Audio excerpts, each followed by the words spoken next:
വാർത്തയിലേക്ക്. പ്രവാസി റിക്രൂട്ട്മെന്റ് മേഖലയുടെ നിയന്ത്രണത്തിനും മേൽനോട്ടത്തിനുമായി പുതിയ സംവിധാനത്തിന് തുടക്കമിട്ട് ഒമാൻ. ഒമാന്റെ സിവിൽ അസോസിയേഷൻ നിയമങ്ങൾ അടിസ്ഥാനപ്പെടുത്തി പ്രത്യേക ബോർഡ് രൂപീകരിച്ചാണ് പ്രവർത്തനം.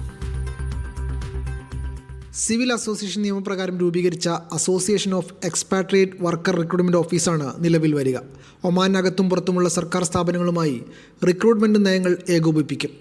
ലൈസൻസുള്ള റിക്രൂട്ട്മെന്റ് ഓഫീസുകളെ അധികാരികൾക്ക് മുന്നിൽ പ്രതിനിധീകരിക്കുകയും അവരുടെ അവകാശങ്ങൾ സംരക്ഷിക്കുകയും പ്രവർത്തനങ്ങൾ ദേശീയ നിയമനിർമ്മാണത്തിന് അനുസൃതമാണെന്ന് ഉറപ്പാക്കുകയും ചെയ്യും. തൊഴിലാളികൾ ഉൾപ്പെടുന്ന തർക്കങ്ങൾ പരിഹരിക്കുന്നതിനായി അസോസിയേഷൻ വിദേശകാര്യ മന്ത്രാലയം വഴി വിദേശ എംബസികളുമായി ബന്ധപ്പെടും. ലൈസൻസ് ഇല്ലാത്ത റിക്രൂട്ട്മെന്റ് ഓപ്പറേറ്റർമാരെ നിയന്ത്രിക്കുന്നതാണ് പ്രധാനപ്പെട്ട ഒരു കാര്യം. ലൈസൻസ് ഇല്ലാത്ത റിക്രൂട്ട്മെന്റ് ഓഫീസുകൾ കണ്ടെത്തി നടപടി സ്വീകരിക്കാൻ അസോസിയേഷൻ സർക്കാർ ഏജൻസികളുമായി ചേർന്ന് പ്രവർത്തിക്കുകയാണ് ചെയ്യുക. ഒപ്പം നിയന്ത്രിത മാർഗങ്ങളിലൂടെ യോഗ്യരായ തൊഴിലാളികളെ ഒമാനിലേക്ക് കൊണ്ടുവരാനുള്ള സർക്കാർ ശ്രമങ്ങളെയും സഹായിക്കും. 2 വർഷത്തെ കാലാവധിയുള്ള 12 അംഗങ്ങളടങ്ങുന്ന ഒരു ഡയറക്ടർ ബോർഡായിരിക്കും അസോസിയേഷൻ്റെ നടത്തിപ്പ്.